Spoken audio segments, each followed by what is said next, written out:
want to thank God for the beautiful revision.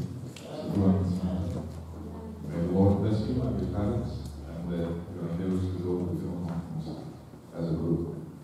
I want to thank the Lord for this opportunity to speak His holy word today.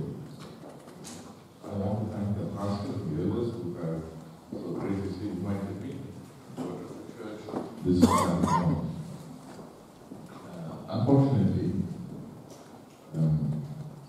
I had forgotten that I have to be here this Sabbath. That's the truth, because after I learned the story of double standards, I need to tell the truth, isn't it? Not only what the mistake I've done is I've double booked because your pastor wrote a mail to me. I'm supposed to go to Southend, and then he wrote a mail to me and swapped the dates. Unfortunately, I was having a conference in America, and then I forgot to look at the mail. So yesterday, when I was traveling to work, I got a text from your pastor. I haven't received any information, and I didn't want to embarrass myself. Then I told him I will send the details later in the day. So I went to work because yesterday was a teaching day, and I'm in charge of the teaching in my department. So after the teaching was over, and then finishing my work, as I came home from the hospital, and I was going through the Bible, and I was wondering what I should speak. Then suddenly, it just dawned on me, the title is there in the name of your church. Grace SDA Church. So then I thought, oh, there is a title. Then I thought I should speak about grace, because I'm coming to Grace Church. Now, your church is Grace SDA Church. So I wish your church was SDA Church with grace.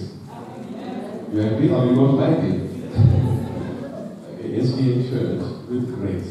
So the Grace Adventist Church. Grace is filled with grace. As we read in the text, it says, for the grace of God that bringeth salvation unto all men, teaching us that denying ungodliness and worldliness, we should live soberly, righteously, and godly in this present world. Okay. So the grace of God that brings salvation unto all men. I see you all suffering here with this cold church. I don't know, but it's a very beautiful place. It's a very big place and beautiful. So important it's cold. But there's another text about grace that says in 1 Peter chapter 5 and verse 7 says, but the God of all grace, after that you have suffered a while, will establish you, strengthen you, and settle you. I'm sure this is your pastor told me this is the last week here, isn't it? So if you have suffered for a while, the God of all grace will establish you, strengthen you, and settle you in the place that He has kept in store for you. So before I waste much of my time, or your time, shall we go to God's words? And before we read God's words, I will pray and seek His blessings. Our Father in heaven, we come to you in Jesus' name. We have come here to study a word of the grace of God. I pray, dear Heavenly Father, that as we open the pages of the Holy Scriptures, that you will reveal us the truth about your grace.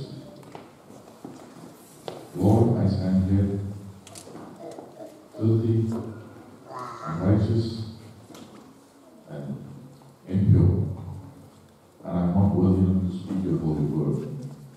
But I pray, dear Heavenly Father, that you will cover me with your grace, so that the words that emanate out of my mouth and my lips may be to the throne of grace. Once again, I plead that you will touch my lips with a coal from the heavenly altar, so that the words of grace might come through my lips.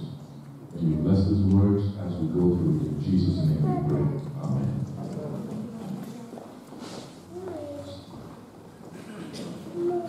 What is grace? Everybody knows the definition of grace, isn't it? Grace is the unmerited favor of God, right? But that just drips with grace. There are three stories in the Bible, particularly in the Old Testament. The life of Jesus Christ is the best example that we can study about grace. But as human beings, we need to study about the life of human beings so that we can know and we can relate to them. So I've chosen one of the three stories that are in the Bible that drips or flows with grace, and we can learn from them how we can have the grace too, the grace of God too. Come with me and open your Bibles to 2 Samuel chapter 2, chapter 9. 2 Samuel chapter 9. Now before we read this, I just want to give you an introduction. Okay? Or probably I will read the first verse and I'll give a little introduction about this story. 1 Samuel chapter 9 and verse 1. And David said, is there yet any that is left of the house of Saul, that I may show him kindness for Jonathan's sake? Is there any in the house left in the house of Saul, that I may show him kindness for Jonathan's sake? Go back with me in your minds, in the theater of your minds, 3,000 years back. We are all in Israel. It is a brutal time in history. Israel is at war. Unfortunately, the king and his son, King Saul and his son Jonathan, have been brutally murdered, or they have been killed in the war.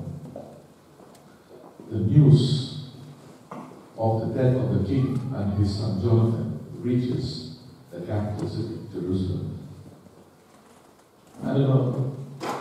It was a tradition. It was a tradition. When the king and his son is killed, the one who takes over will kill all the legitimate heirs of the king. And when this news reaches, there was the sons of Saul and grandsons of Saul who knew that their time is over. And there was one little boy who was the son of Jonathan. The nurse who was taking care of this little boy somehow wanted to save this boy, little boy, very cute little boy, nice, good little boy. She wanted to save this son of Jonathan. She takes him and she's running for his life. And in the process, she drops this boy and he is paralyzed, raised below. And the Bible says he was lame in both of his feet. And what was his name? I think you all know the story. Nephi was it. Nephi Boshet. In Hebrew it is Nephi Boshet. Or English, Nephi Boshet, you say. Nephi Boshet. You know what this name, Nephi Boshet, means? Nephi Boshet. Exterminator of birth. Nephi Boshet means exterminator of. We all know that the different exterminators, that we've seen different exterminators, but here in the Bible talks about an exterminator of birth. That means he who does not like the other gods, because he wants to serve only his true God. If anything comes, if any other God is existing, he has to exterminate. Having such a beautiful name, he is paralyzed, waist below, because his nurse dropped him on the floor on the process of fleeing the capital city and the palace in Jerusalem. And this man goes and he is kept in a house of a man called Ziba. And he's staying in a place called Lodi Bar. The Bible says Lodi Bar in English, but it is Lodi Bar. Do you know the place Lodi Bar means? What does it mean, Lodi Bar? A place of desolation. A place of desolation. A place of hardship. Are you in Lodi Bar today? Are you in a place of desolation? just like Matthew worship was. But if you are there, the Bible says the grace of God has appeared. He was forgotten for 20 long years. Matthew was forgotten in extreme harm. He was living in a palace of luxury, a palace with all he could afford. But there, he was in extreme hardship. He was crippled, he cannot move. He was poor, he was filled, he was clothed with rags. From riches, he was into rags. Are you like Mephibosheth? Where you were once rich, and now you're poor. Where you were surrounded with luxury, but now you're surrounded with hardship. Where you could move about, but now you're confined to a place with lameness in your feet. Are you feeling like Mephibosheth today? The good news is, after 20 long years,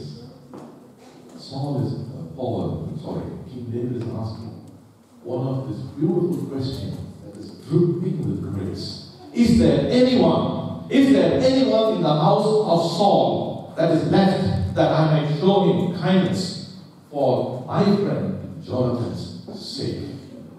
I want to show kindness for my friend Jonathan. And is there anyone left in the house of Saul? Here I was shocked when I read this question. The question is repeated not just once, but if you read verse 3, again David asks the same question. Is there anyone in the house of Saul? You know, if a question is repeated twice, that means the question is very significant. If you ask only once, you can somehow flip through it. But if it is asked twice, that means there is some significance attached to the question. And the question is filled with grace. Is there anyone in the house of Saul? Is there anyone? We need to ask the question, is there anyone? Do we ask the question that is filled with grace? Is there anyone? Is there anyone whose life is shattered? Is there anyone whose dreams are crushed? Is there anyone who has given up on his life? Is there anyone who is down and out? Is there anyone who is addicted? Is there anyone who is poor? Is there anyone who is hungry? Is there anyone who is sick? Is there anyone who is an orphan? Is there anyone who is a widow? Is there anyone who is suffering with financial problems? Is there anyone who is suffering with marital problems? Do we ask this question? Is there anyone? In this neighborhood, in this community, in this church, is there anyone?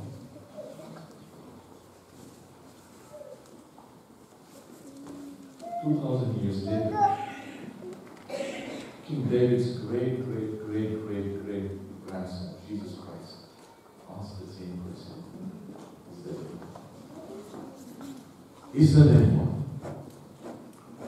Because he said, "Whosoever believes, anyone who believes in me will have eternal life."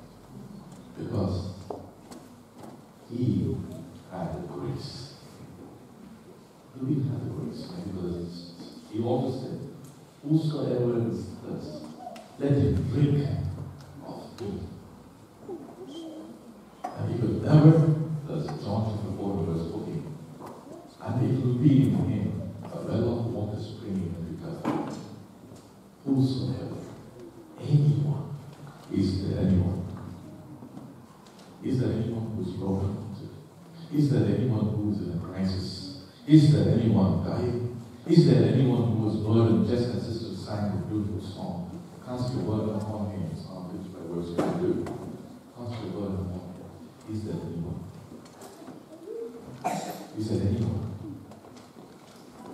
We need to ask the question, dear friends, to the people whom you do not know, who's playing at the streets in your neighborhood, is there?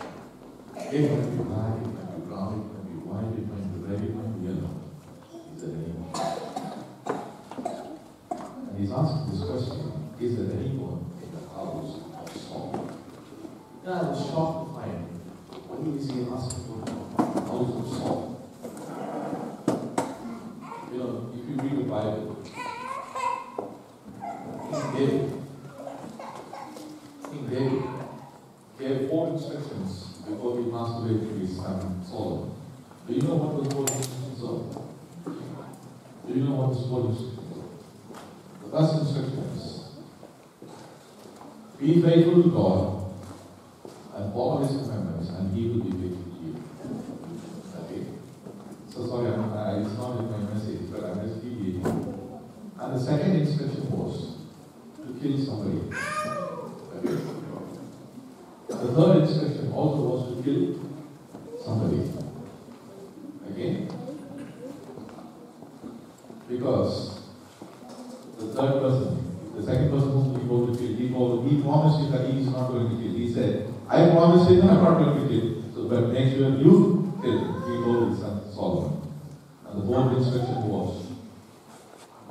to another person who showed him kindness when he fled from Jerusalem, when Absalom his own son took over.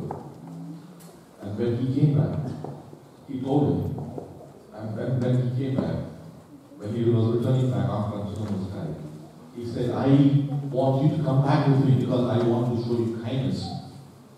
I want to repay you for the kindness that you showed. So David repaid kindness for the 4th man. And he said to Solomon, after I die, you need to show me kindness for the rest of your life. Okay? So that I will preach that sermon during Christmas, because that's a Christmas message. Because he gave him a land to that person. Okay. I'll give you an introduction to this message. He gave him a land to the person and he stayed there. And that in that land, the part of the city of David, there was a land that was given to that person, and that person built an inn. It's all in the Bible. Okay, I'm not going to tell you. Probably you can go home and research it. He gave an inn. He built an inn. I'm not even going to tell the name of the person. He built an inn. And that inn was used for travelers who traveled from Egypt to Israel. When King David's great-grandson Jesus Christ, when he came on the earth, and when they went to deliver, the same name King David gave to the person who showed him kindness. Always when you show grace and kindness, show your kindness to somebody with grace, it will always repay you. His great-grandson Jesus Christ, that received the place when there was room refused everywhere. He got the place which was given to the innkeeper, the King David. Of course, that's the deviation of the message. David always showed kindness to somebody. But here, is not somebody who showed him kindness. He's telling, is there anyone in the house of Saul? Do you know what Saul did? Saul threw a javelin at him when he was playing music, when he was filled with a spirit, evil spirit. When he was trying to help him, he tried to kill him. Saul, who was hounding him as a lion would hound a wounded deer. Saul, who was trying to murder him. Saul, who was trying to torture him. Saul, who wanted his life to be taken away. And he is asking, is there anyone in the house of Saul? My brothers and sisters, it is easy to love someone who loves you. It is easy to show kindness to somebody who shows kindness to you. But, as it was said today, God has not come, God came and showed a different life, not eye for an eye, tooth for a tooth. As he was telling the golden rule in Matthew chapter 7, verse 12. In the same Sermon on the Mount, Jesus said, love your enemies. Is there anyone in the house of Saul? Is there anyone whom you consider as your enemy? In the house of Saul. House of Saul simply means the house of your enemy.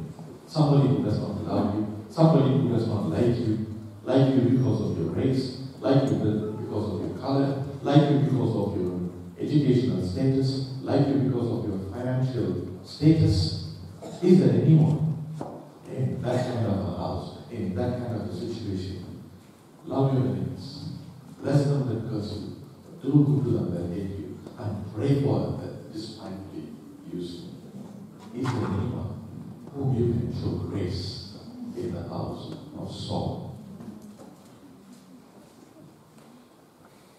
You know, you need to show your kindness, your grace, and your mercy to that kind of a family that torments you, that tortures you, that does not want you to prosper, that does not like you when you prosper and you get better. You know, sometimes when somebody gets a better house, somebody gets a better house, somebody gets a better wife, sometimes we don't like it, isn't it? But grace, that's the opposite. Grace, that's the opposite. When the grace of God gives, you do the opposite. Is there anyone in the house of Saul? You know, you can have the money of Bill Gates and not follow it. You can have the music that will be public and not expose it. You can have the knowledge of Albert Einstein and not reveal it. But if you have the grace of God, you cannot hide it. You will have to show it. You have the grace of God. Mephibosheth, he was in a palace. He was living a life of luxury. But unfortunately, he had a fall. And because he had a fall, his life turned upside down. Mephibosheth's great-great-grandparents, and yours and mine, the grandparents of yours and mine, Adam and Eve, were living in the Garden of Eden. Unfortunately, they too, like Mephibosheth and like you, had a fall. They were living in a palace, in a garden of luxury, garden with all the amenities and facilities that God gave them. Unfortunately, they lost the palace, garden, and they fell and they were crippled in sin. The Bible says, is there anyone in the house of Saul that I might show him kindness? Can you imagine this story? He says, I want to find this person. And somebody says, yes, there is one person by the name of Mephibosheth, the son of Jonathan. He is crippled and he is in Lodebar. He says, fetch him and bring him to me. I want him right now. I don't want anybody to delay. I want him right now. And the news of the king's command reaches Mephibosheth. Can you believe it? Can you believe it? When Mephibosheth heard that the king wants him there in his presence, what would have gone through his mind? Do you think he was happy? Do you think he was happy? Let's read. Verse 5. Then King David sent and fetched him out of the house of Machir the son of Ammiel from Lodebar. And when Mephibosheth, the son of Jonathan, the son of Saul, was come unto David, he fell on his face and did reverence. And David said, Mephibosheth. And he answered, behold thy servant. You know, what does it mean? When he came, he was crippled in his feet. He was crippled in his feet. He came and he fell at the feet of David, on his face. And he said, behold thy servant. That means, what is he asking for? He is asking for grace. Because he knows his house was in enmity with the house of David. His grandfather was an enemy of King David. And when he has discovered from his hiding place, he knows his life is at peril. He knows his life is at stake. And the only thing that he could ask and plead was for grace. Grace of giving him the gift of life. The gift of life. There are many more souls who are perishing in darkness, who are burning out there, who are pleading for a gift of life, a gift of eternal life. My dear brothers and sisters, what are we doing? What is our response to those who are crying for the gift of eternal life? You and me are sitting here in this cosmic days with floors heated and with warm clothes because we have learned and we have known about the gift of eternal life. There are many more souls who are crying out like anyone for the gift of eternal life. Do we show the grace? Do we have the grace to share the good news of eternal life?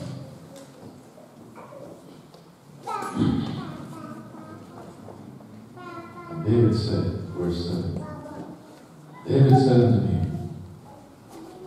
what did David say to me? Fear not! Fear not! You know, that two words is filled with grace. Is dripping with grace. Is giving him the assurance that he will be alive.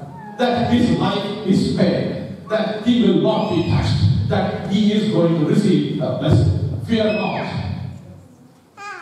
Are you filled with fear? Is your future in jeopardy? Do you not know what your future holds for you? Are you filled with fear?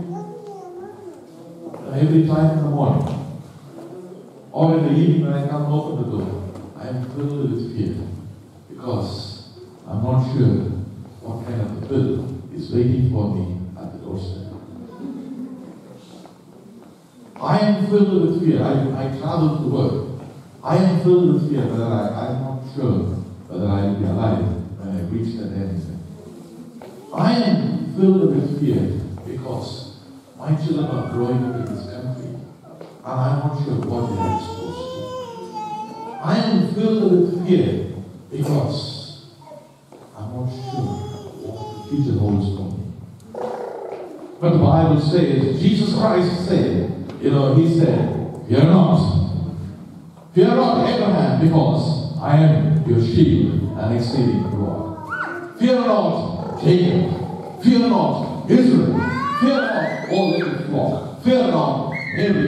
Fear not, Joseph to take unto thee, Mary, as a wife. Fear not, Zacharias. Fear not. Fear not. Bible servants. Revelation, he says, and John was born, he said, fear not.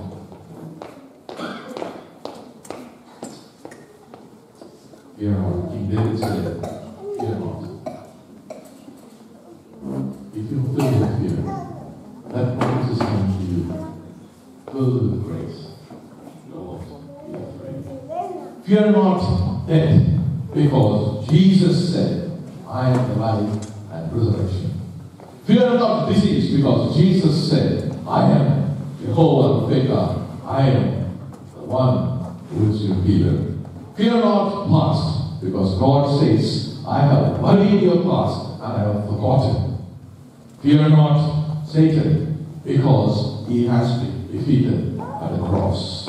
Fear not wars and rumors of wars, because Jesus said, I am the Prince of Peace. Fear not accuser, because Jesus Christ has broken the teeth of the ungodly. Fear not, because Jesus has promised us a heart and a spirit not of fear. He has promised us a spirit of fear.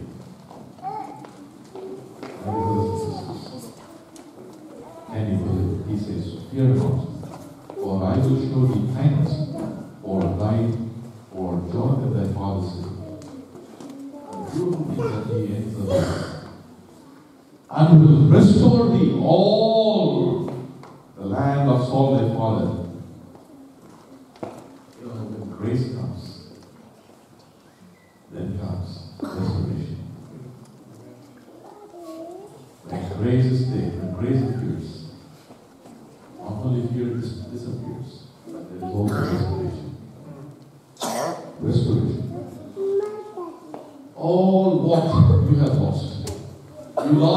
palace and you went to Lodion, extreme hardship,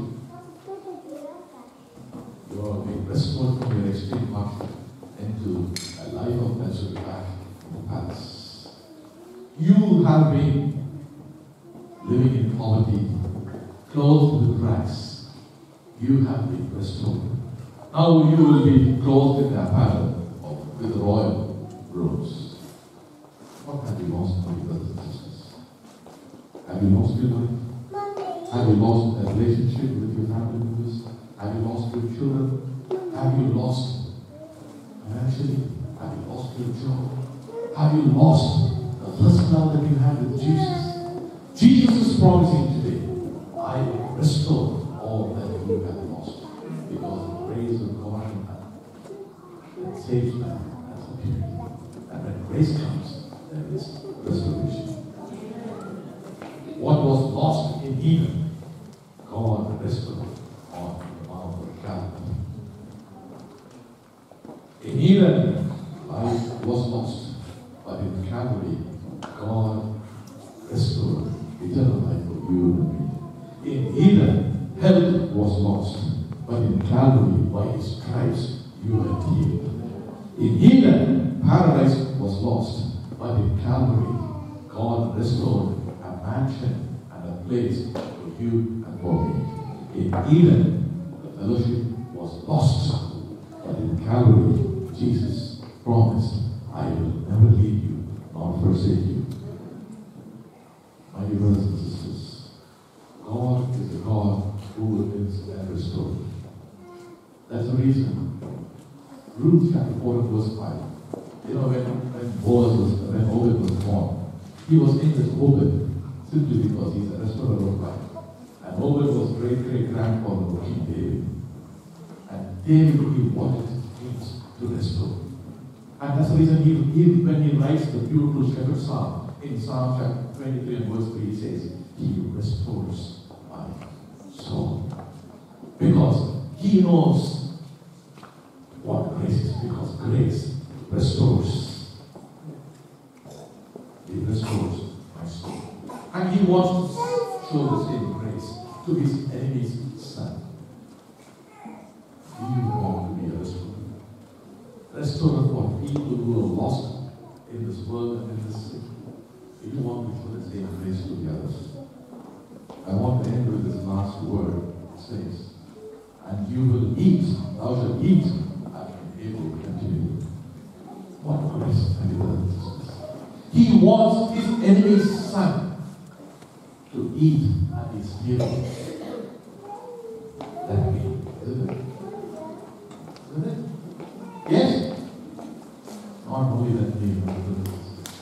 It says, continue. As long as I live, as long as my kingdom exists, continually you need to eat. So whenever the king was eating at the table, there was this crippled man. When the time came for king to eat, all the things that had to be at the king's table. And along the king's side, there was also the king who was eating at his table. These are the reasons that David also played in the beautiful song. Thou preparest the table before me in the presence of my enemies. Can you believe it? Thou preparest the table before me in the presence of my enemies. Because he was filled with grace. He wanted to show his grace even to his enemies. That even the table, his own table, the king's table, he had his enemy seated right there. Because he was restored. My dear brothers and sisters, when you come to the Lord's table, God wants you and me. The Bible says in Ephesians chapter 2 verse 1, that you have been wicked, who were enemies. Who were enemies because you were lost in sin. And God says, I want you to come and sit at the table. Even though you are my enemies, but I have restored you because of my grace. I want you to sit at my table. And you can you believe, there was a beautiful table with the linen just across the table. Under the table is a crippled and lame feet.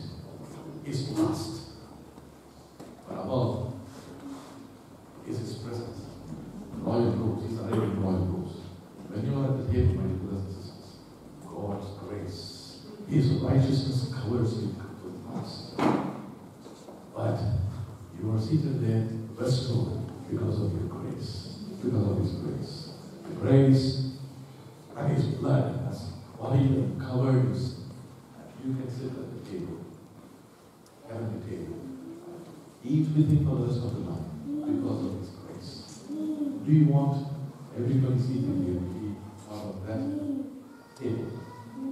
That table in heavenly kingdom. But are you also filled with grace, that you can show that grace to others, that you want to spread this good news to the others, so that they too can experience this grace? Do you have that? Do you have that love? Do you have that desire? Do you want to show the grace to others? Grace Church. Do you want to be filled with grace? Dripping with grace, just like David had, and just like Jesus had. It is my prayer. I want to end with that. Do you have time for a real story that took place in India? Do you have time for a real story? Do you have time? You know, when I finished my graduation, I work as I'm not supposed to tell my age, isn't it? But after the story, I have to tell my age, isn't it? At least I will tell how many years. 26 years I've been in the medical field. Okay? I don't know, I'm not going to dye my hair from now on because it's a double standard, isn't it? Trying to dye.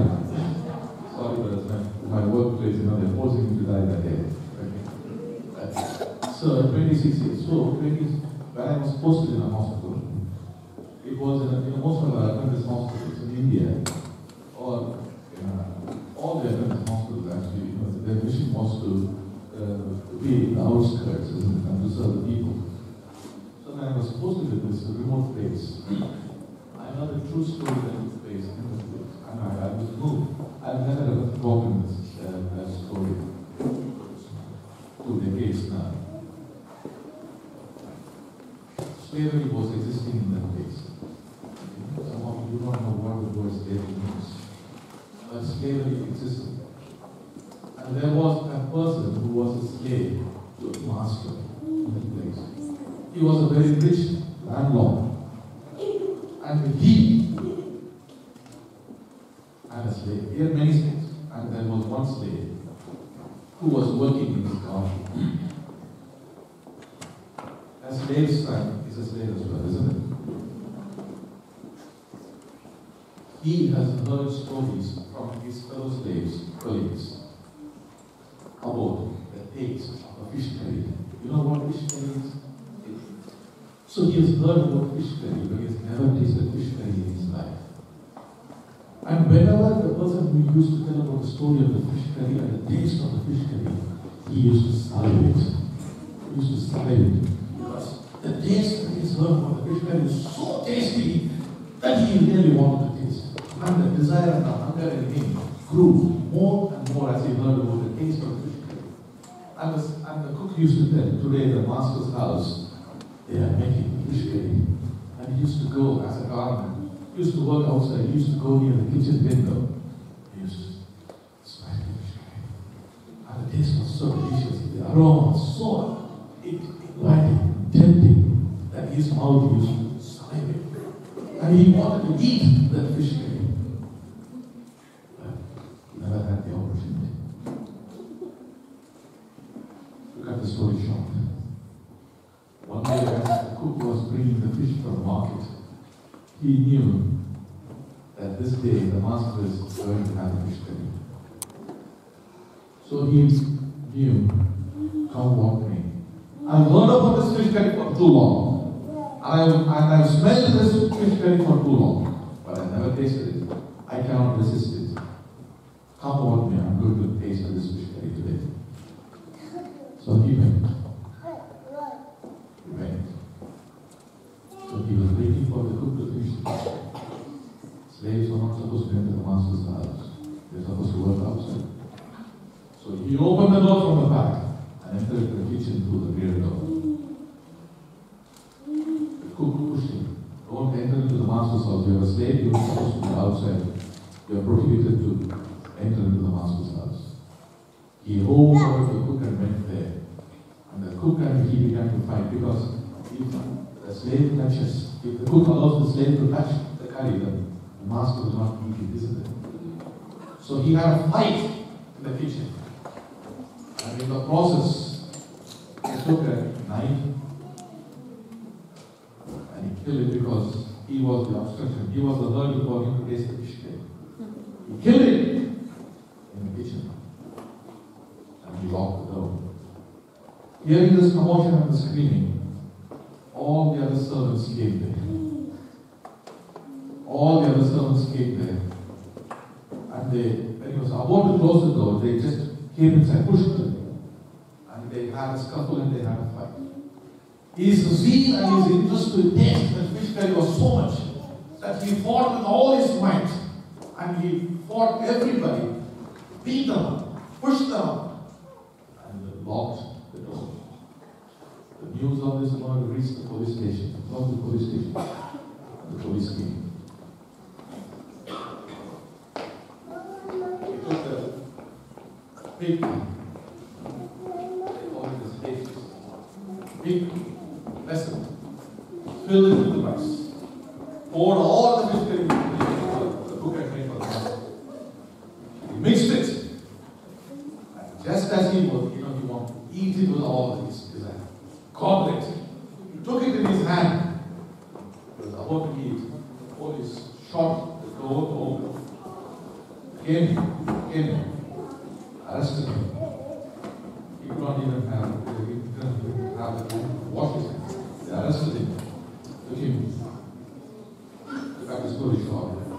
He went through the judgment was because he murdered, he has to be hung. He has to be hanged. Alright? So the day came that he has to be hung. Before they hang people, they always ask him, what is your last wish? So what is your last wish? He said, Israel, my last wish is that I want to taste the fish curry before I die, because the reason why I am going to die is because of the fish curry. I want to die before that. Let me taste it, because I've never tasted it. I've heard it. This is the best curry, the tastiest curry. So the guy ordered fish curry, big vessel full of fish curry, big vessel full of rice, more than he could eat. Brought him before he could be taken to the gallows. He could not wait. Again, he mixed the fish curry with the rice with his hand. He gobbled it, asked it, and he just was so happy. As he was eating, he ate exactly half of the fish curry and the rice, and left the half which he had tasted. They said, aren't you hungry? Because he knows that he's going to eat and he's not eating for the fast food because he wants to eat it to the fullest extent possible. Yes, I'm hungry. Then eat it up. The child superman told him, no. After I'm dead, my son will come to take me there for me. I have told him also the taste of the fish curry. And he has also never tasted it. He has also never tasted the fish curry. If he doesn't taste the fish curry, he might commit a murder like me and he will also die. So when he comes, give him this fish curry and rice so that he will taste it, so that he will not die. So that he will not commit a mistake like me and perish like me. My dear brothers and sisters, you all have tasted the Lord, who's much more tastier than the fish, who's tastier than the honeycomb. But there are others who are perishing in the world because they have not tasted the Lord. Do you have the desire of that today? That He wanted His Son to taste so that He will not die. Do you have tasted the grace of God? we want to share the grace of God with others. So the grace of God, and what is your